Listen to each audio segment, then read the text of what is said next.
Thank you, everyone. Welcome to Tech Week. In this room, we have founders, builders, folks that are learning and making a difference. So very, very excited to have you all in here. You know, this is what it takes to really make a difference and seize the moment that's in front of us. So thank you for joining us. My name is Maya Washington. I lead forward deployed engineering here at Kaizen. And all that means is we embed ourselves and we solve tough problems for our clients. So I'm excited to get more into that. So what is Kaizen? Kaizen is an agentic orchestration system, and we serve mission-critical enterprise environments. We're designed to power the future of work and really enable the seamless collaboration between humans and AI in a way where they can work and improve together. So today we're going to talk about just that and share some insights into how enterprises are really enabling change within their environments. I'm excited to get into that. So yet, there is an importance of reminding ourselves why we're here. There is a massive competitive advantage to bringing enterprise change. And yes, there's incredible revenue that's associated with that. But for Kaizen, it has always been about something deeper. It's about the people that we impact. And the technology we develop and how we help enterprises grow are all in service of paving a way to a more fulfilling future for everyone. So whether you're a CEO, a builder, a nurse, working the night shift, we believe that technology really needs to be in service of making lives better, starting with where we spend our time, which is at work. So join me in welcoming two speakers on our panel today. First is our co-founder, John Winner. John. Woo! Thank you, Maya. Yeah, right there. And then we also have Adrian Traskis, who goes by AT, who is the COO of Blueprint X and the founder of the new AI exec boards. Well, you're going to be on the hot seat, right? And it's not just me asking the tough questions. I'm going to leave some time at the end for audience questions. So if you want to start, thinking about that. What is important to the enterprise? Let's start there. What are the biggest promises from AI and how have they materialized? I'll start with John. All right. Thank you, Maya, and thank you, everyone. It's great to see you. Appreciate you coming out. I think the greatest promise of AI for the enterprise is an increase in productivity. It's an increase in what each individual is able to do and what teams are able to do and what we're able to create. And I feel like we are in the early innings of actually seeing this productivity actually start to show up. We are seeing it individually in processes across teams, whether that's in finance teams or operations teams or sales teams. But we're still very much, bottom of the first inning or top of the second inning and starting to really see this productivity. And I think the productivity is going to grow across teams and help break down some of the walls across the organization as well. Yeah. No, I think that's a really good point, especially around the walls, right? Especially in large enterprises. What's your take on that, AT? I agree fully. I think when we started to implement a few of these agentic capabilities, we saw that we were very quickly having outcomes and results that were significantly faster than we expected. So I think when you look at day-to-day operational tasks, to do things 5 to 10x faster is not that hard to do. What's hard to do is that you continue to train and you keep on touching the next integration. So what I mean by that is we have a global team, London, Australia, Hungary, US, and people have different skill sets across AI, Databricks, Salesforce. But it was difficult to find who do I call on the Marketo deal or who do I reach out to on the agentic buying layer in Databricks. And so we created an agent. So now what took 2 or 3 hours of pinging and reaching out, or you might never find the person, is you're now able to find that person instantly. My CRO is in a room somewhere, and he built a wonderful agentic proposal reviewer, which is before a client or a prospect sees anything, we want to grade it against our thinking and our executive thinking of what it takes to tell a good story. So that review process went from 3 hours to 30 seconds. So you get there very quickly to kind of cut these 3 or 4 hour elements into a matter of 2 minutes, but then you have to keep on going. You have to connect everything else. So fully agree. Yeah, yeah. So if I'm going to keep you with this next one here. If I'm an executive, a team leader, or just an individual, not just, especially an individual in the workforce, what should I be thinking about?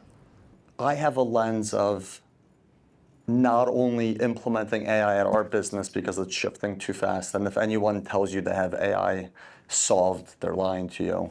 But we're also helping, Fortune 500 firms figure out what they do for AI. So like the duality is fast and it's happening quickly.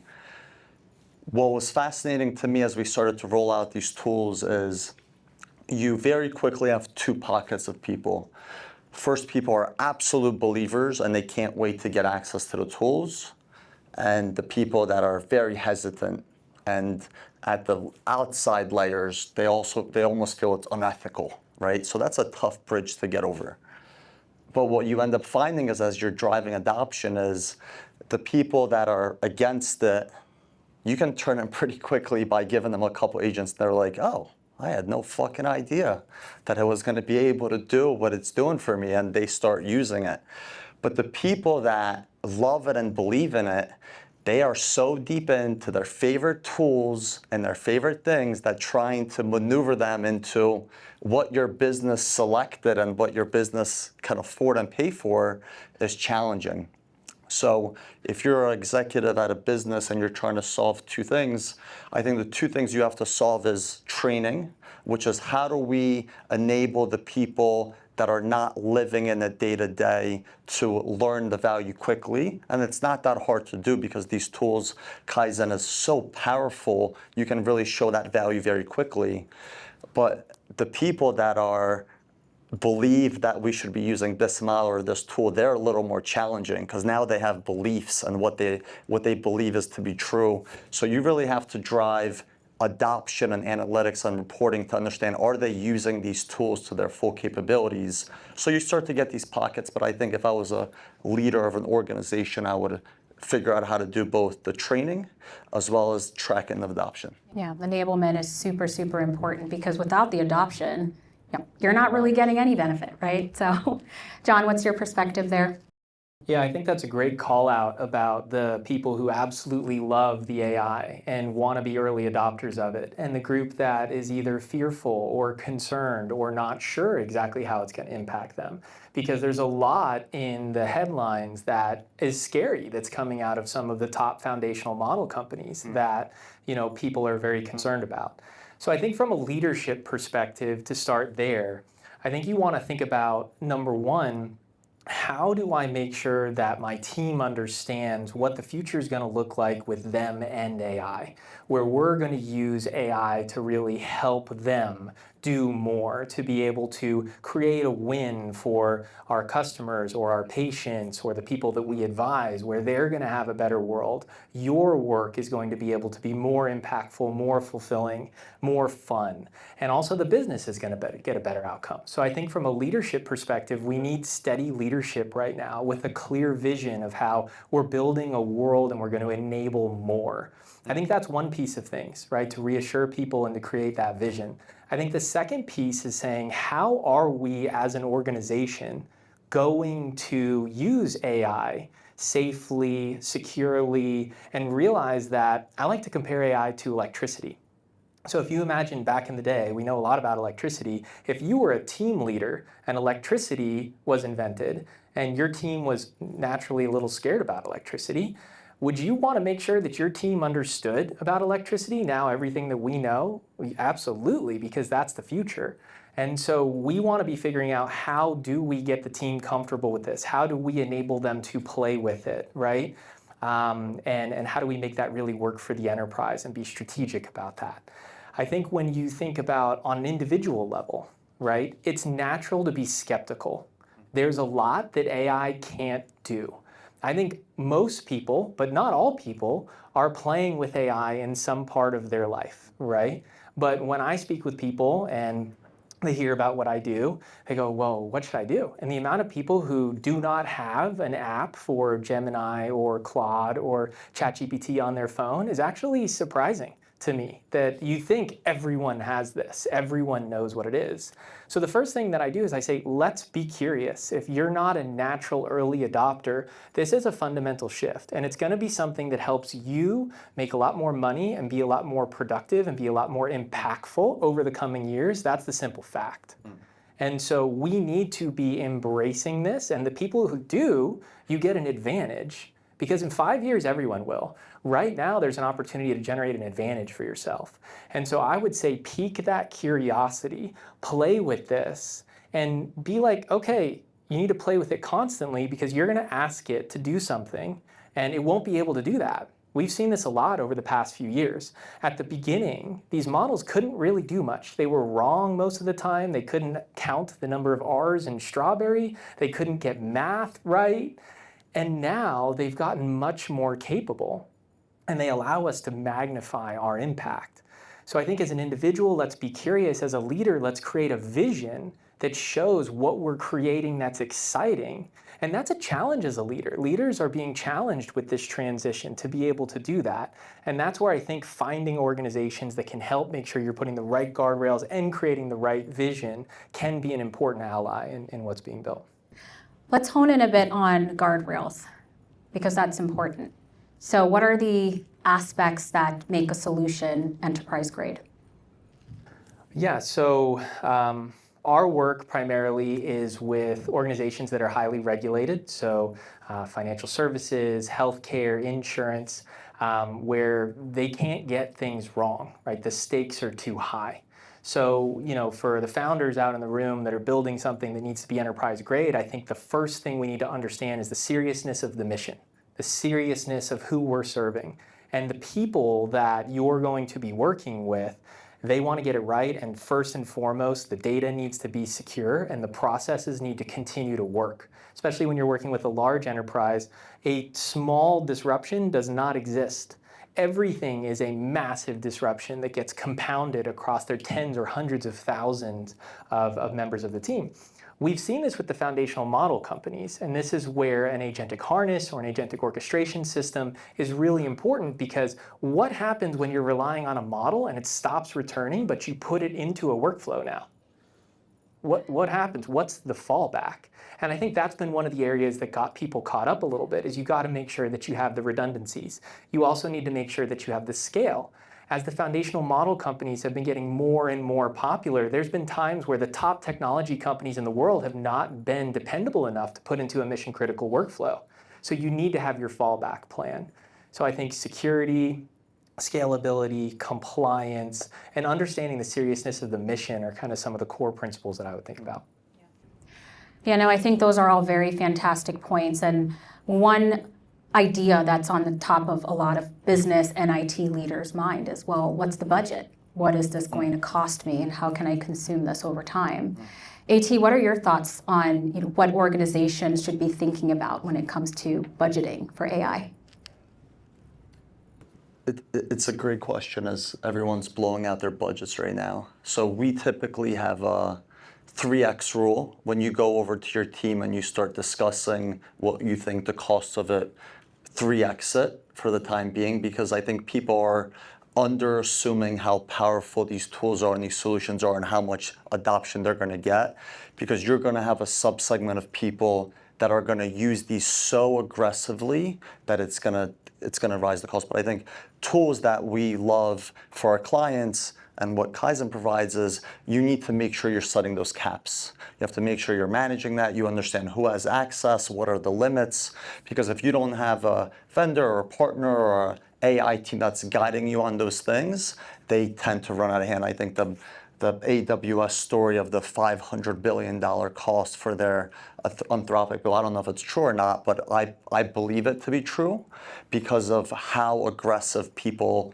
love to use these tools. We launched Anthropic to our team, and within 4 days, everyone was hitting their caps, because once you get hooked on it, like when I hit my cap, I was like, what am I supposed to do? Do I go to lunch? Like, how long, when does this reset? Like, I could not, I mean this, I could not imagine in any shape, way, or form doing my day-to-day job without these tools. It doesn't exist in my brain. And I think in terms of budgeting, just from personal experience, we're currently hiring for 2 roles that I think is the next kind of steps in our journey. The first one is we're hiring an AI orchestration lead, a digital workforce lead, which is managing all of our agents, managing access, reaching out and helping with training, looking at adoption. You know, at many companies, this is a side role that someone might be split 50-50, 75-25%. It can't exist at scale. People have to be honed in and all the way in. And then the second role we're going to be opening up very quickly is an agentic engineer. So someone that can do more advanced RAG modeling. So what that means is you very quickly, to the first point I made, accomplish what you want to accomplish. You say, I wanted to do this, and you're like, oh, it's there. I'm like, oh, that was fast. Now I want to connect my Salesforce instance and my payroll system or anything else. But then you start to have bigger needs for more advanced capabilities. So you're either going to build those in-house, or you're going to have a platform that's able to provide it for you. So that's kind of point of view on the budget and kind of how we're going through the hiring process. Yeah, thank you for that. Are there, John, from your perspective, ways to manage the budget? What should IT organizations and business leaders be thinking about there? Yeah, well, first to add on to the general concept of budgeting, I think that when you study the organizations that are the most successful, that are the most enduring, that have the most innovation, they actually embrace failure. They embrace the fact that not everything is going to work. They make it safe and okay for something to fail. So I think when it comes to budgeting, we have organizations that are saying, we need AI, right? We need to be able to experiment with AI. So how do we create an experimentation budget, right? Where we're going to say, this is an acceptable amount of money that we're willing to lose, right? So that's one ethos that I think organizations need to have to encourage things to go quickly. The second component is that we need to go back to standard business cases in the enterprise. And I think that sometimes, because there's so much excitement around AI, we have to use AI. It's getting us outside of our natural training on, look, enterprises buy things for 3 reasons. Number 1, because it allows the organization to grow revenue. Number 2, because it allows us to grow efficiency and save money. And number 3, it allows us to ensure compliance. Right? And so when we have a business case, I think it's up to all of us to think through, what is the thesis? How is this going to impact? And when it comes to budgeting with AI, I think way too much attention is being put on AI saving costs. And I think what we should be talking about is AI increasing productivity, what AI allows us to do more of, right? Because that's where, as a society, we all win. But in organizations, we've seen organizations have a thesis. I'm going to save time, right? Saved time on its own does not allow you to build a business case. It does not allow you to say, this was successful, let's put more budget towards this. We need to say, what are we doing with that time? What are we going to do with that time to make a better experience for our client, to bring a new product to market, right? To make a better experience, to retain our best team members more. Right? And that is how we justify, because to me, budgets only make sense in context of the impact that they have. So create a situation where it's okay. We are going to honestly evaluate things, and they're not all going to work. That's natural, right? Let's remove this concept of being perfect, and let's emphasize this idea of being great. And then let's have our team, let's activate the entrepreneurship across our team. And let's think about creating ways where we say, hey, if you bring an idea that meaningfully impacts our business, how do you get rewarded? Right? Why don't we activate all of the brains on our team, all of the specialists, to be thinking about this and build innovation together? Right now, we don't have enough togetherness with the AI movement. We're not activating all of our people. And so to me, I know the question was about budgeting, but that's how I think about budgeting: energy, attention, risk kind of towards this as well. Yeah, because it would be amazing how quickly budgets unlock when you have the ROI and the value story. So yeah, let's talk about data, because a lot of enterprises feel that their data is not in a place to really reap the benefits of AI. So how should they be thinking about data readiness? Yeah, well, I think we all understand that if you're a person and you're going to make a good decision, you need to have access to good quality data that's timely, that's accurate. And so if you're going to ask your agent to make good quality decisions or be a valuable portion of your workflow, then you need to hydrate or give that good context. And so to me, data is your underpinning, right? And it's interesting because organizations have really had challenges with all of the growth of so many different tools and critical data being all over the place. And the data warehouse initiatives inside most enterprises are still early days, let's call it, even though data warehouses have been around for a while. So to me, what's happening is the ROI of agents now makes cleaning up data and centralizing certain data possible and more important. And so these whole concepts of let's bring data together, let's make the enterprise be less siloed, there hasn't really been a big ROI on actually doing that in the past that's clear. Agents is making the ROI case for this much stronger. But absolutely, if you do not have high quality data going into your agents, your agents are never going to be able to be successful. They're never going to be able to be impactful. I think what's critical, though, is people sometimes say we need to clean up all of our data. We have, this mountain of data debt that we have to do. And the way that I like to think about it is, in two parts. Number one, how do we change our operations so that every single day we are creating data as an asset? Our actual daily operations are cleaning up our historical data or creating our data to be more valuable for us instead of creating data debt. And then the second thing that I think about is we don't need to clean up all the historical data because that's like, oh my gosh, overwhelming and so much money. What is the most important historical data that's going to tie to this specific use case that's going to unlock the ROI that proves to leadership and the board and to everyone that this is working?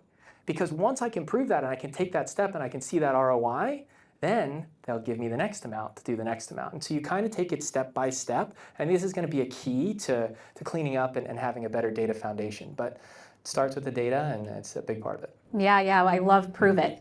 Prove the value, prove the benefit, and what are you going to do with that unlocked time?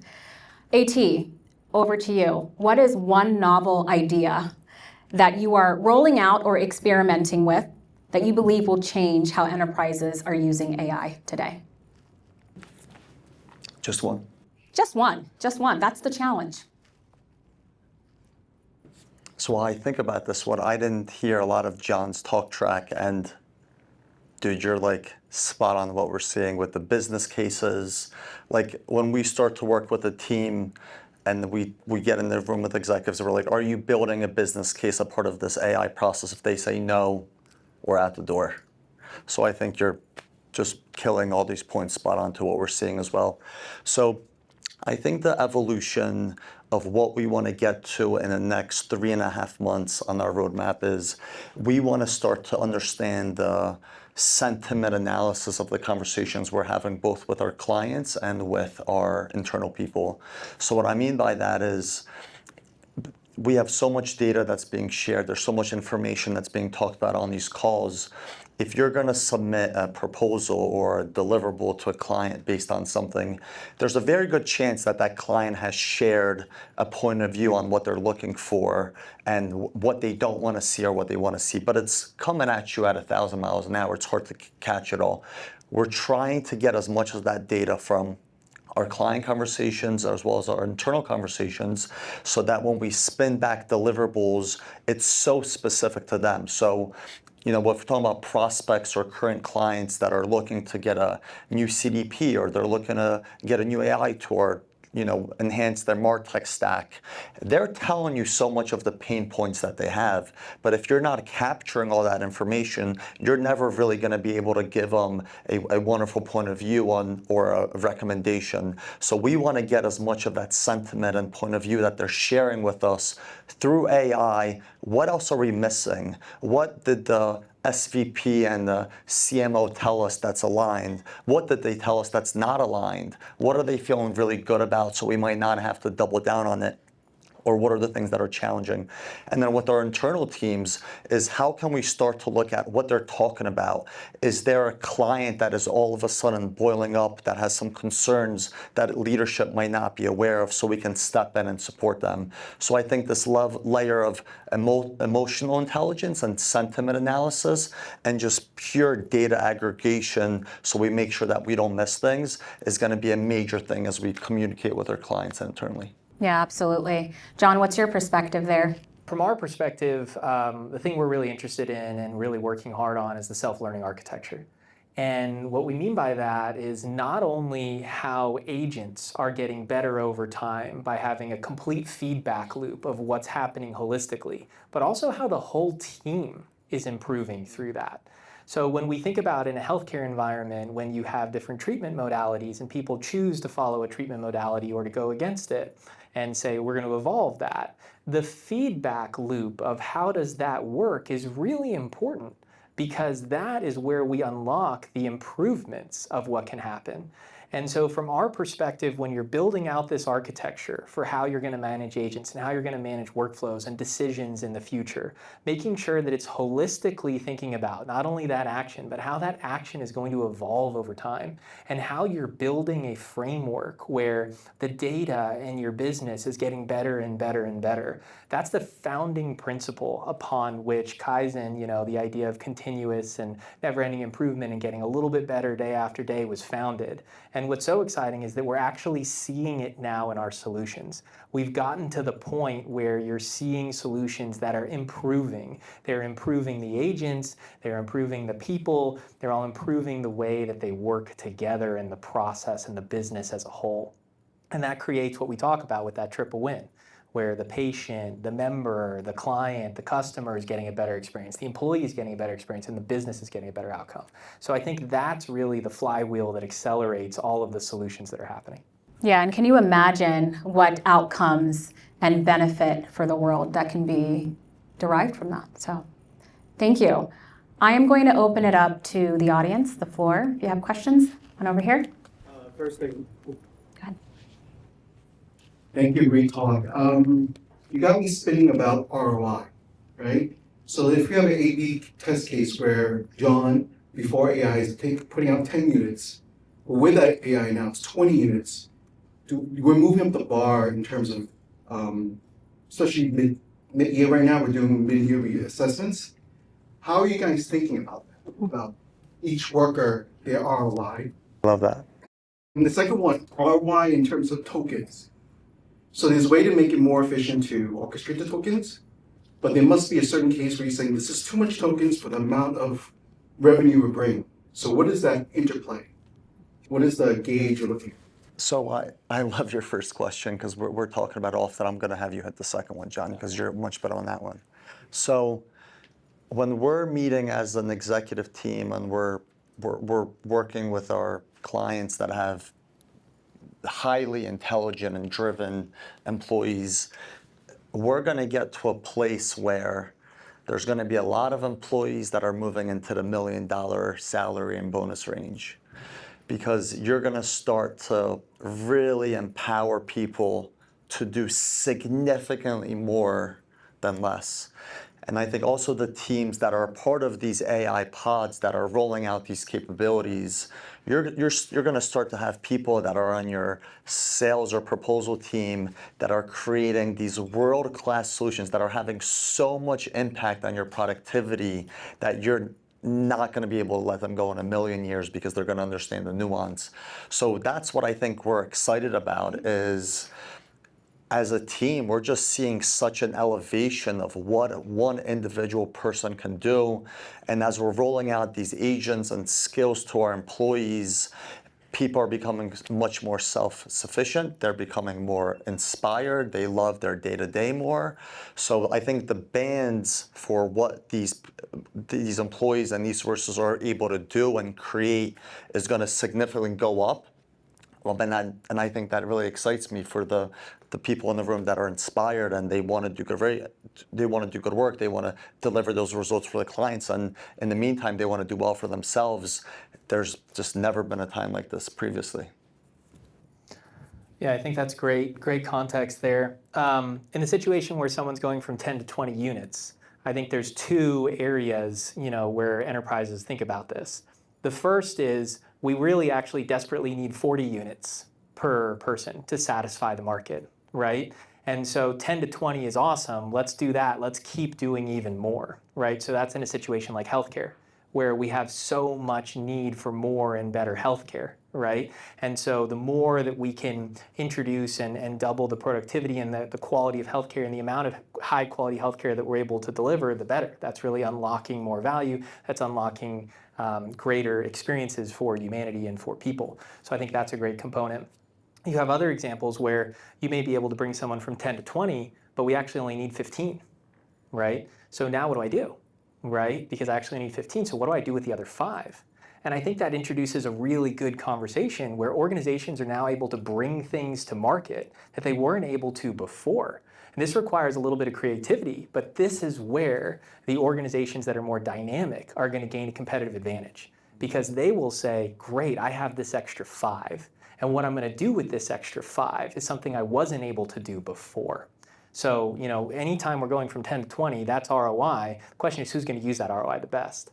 Now, to your second question about tokens and how do we know when tokens are too much, I don't operate in a token world. I operate in a dollar-based world.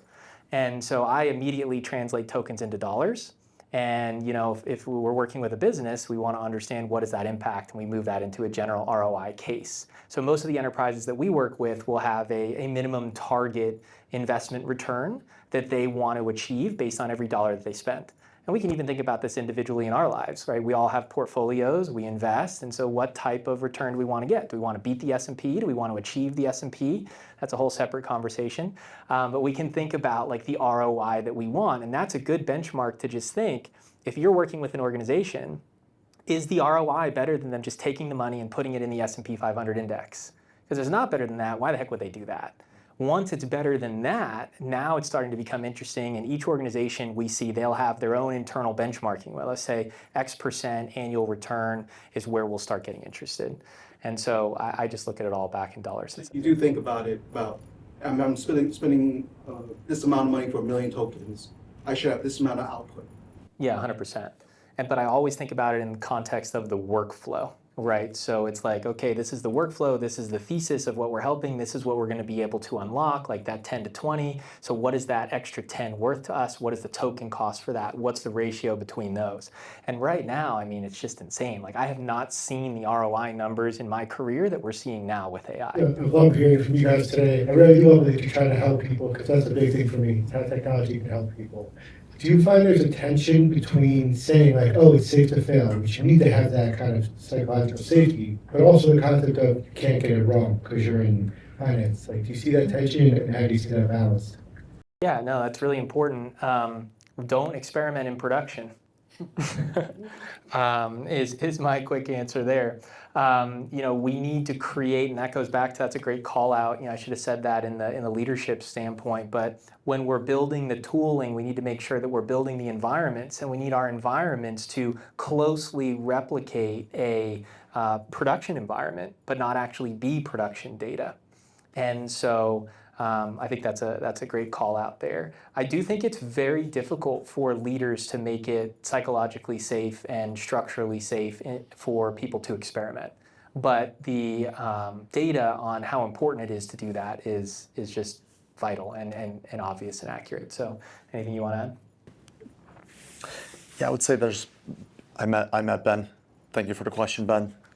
So I would say there's 2 elements to that. The first one is, you have to figure out what your starting point is. I always get a little bit of a giggle where I'm working with a retailer and they're thinking about their first agent, and it's a customer-facing agent. And I think what I struggle with is, are you sure? Are you sure this is the one that we want to start with? Like, you have a team of 3,000 people that are manually reviewing contracts. We can save you $750,000 overnight within this use case. So I think selecting and having the peer review and the human in the loop is critical. But I am in the consulting agency digital service world. When my team wakes up every single day, you bet your ass it's existential, because AI is moving so quickly on how it thinks strategically. John and I were having a laugh beforehand. To be honest, I've been in tech my entire career. That's all I've ever done.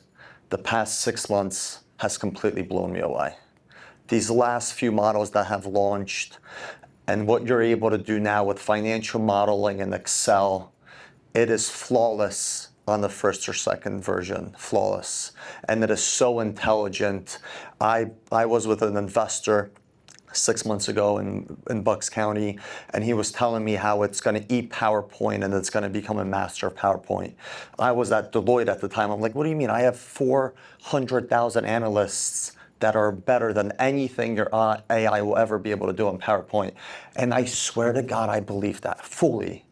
Right now, what these models are able to spit out in PowerPoint, the design, the cleanliness, the versioning, the meeting your brain guidelines has completely blown me away.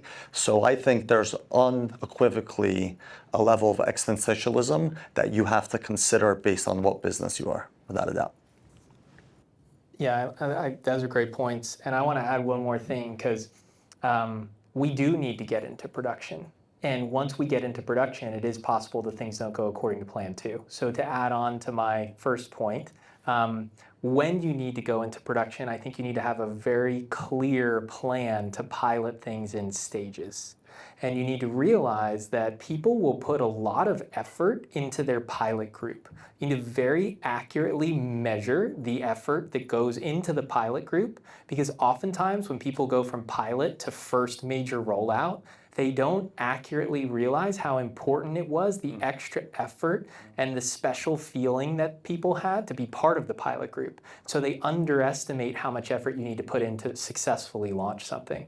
So I think phasic rollout is really important to kind of combine with, have a good testing environment with non-production data to start. But when you start to move in production, make sure that you do all of your standard enterprise stuff around making sure things are safe and compliant. Run your pilots really precisely and pay really close attention and be honest with yourself about how much effort it took to make it successful. That's going to hurt your business case when you say how much effort it took to do the change management and the rollout and everything like that. But your business case needs to be strong enough to actually work, right? And it's much better to go in with good expectations. So great question there. Thank you, John. Thank you, AT. I mean, great insights, shared stories, brilliance. Thank you to the audience as well for engaging and being here. So as we continue our evening, I do encourage you to look to your left, look to your right, and look behind you too, if you need to. Make some connections. We're all here because we are being brought around a mission, and we want to continue building a community around people and enterprises that want to push the dial on what we can build in this future. So thank you for joining, and let's continue the conversation. Thank you.